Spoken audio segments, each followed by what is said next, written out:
What I personally would have liked to have seen in a Bioshock game is sort of a broader range of enemies. And I think in Bioshock Infinite, we really want to have a sort of a class of enemies that had a sort of a more imaginative range of powers. And we came up with this concept called the heavy hitters, who are enemies that are sort of used to not just be more powerful, but also to augment the abilities of the more traditional Bioshock enemies. You're going to come across them in certain areas of the game, and they're going to provide a really unique challenge. Red is the price of liberty. You know, we wanted an AI that really expressed sort of the very sort of clear system of beliefs that founders have, and a heavy hitter that would sort of represent that.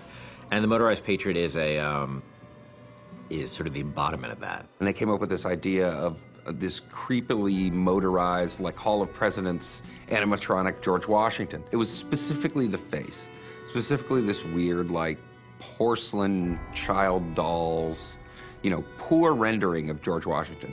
That kind of clinched it. Everybody saw it and said, okay, we can roll with that. It's one of those rare moments where you kind of all come together and you realize, okay, this is going to work. We're all on the same page here. Let's just move forward with what we got. I can use a turret! On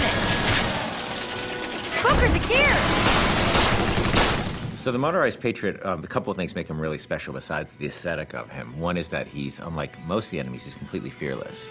He doesn't have a sense of self-preservation, so he'll just keep coming at you and coming at you and coming at you. You know, despite the fact that you face many different kinds of enemies in this game, you clearly can't reason with this one. He's just gonna keep coming forever, you know? He is sort of a clockwork Terminator. The other cool thing about him, he's got this Gatling gun called a pepper mill. And once you destroy the Patriot, Booker can actually go pick up the pepper mill and actually use it as a heavy weapon. And that's the only place he can get it, was from a destroyed Motorized Patriot. I mean, I also like that, you know, as he starts to take serious damage, his head he actually loses the Washington mask, and it reveals his sort of metal skeleton underneath.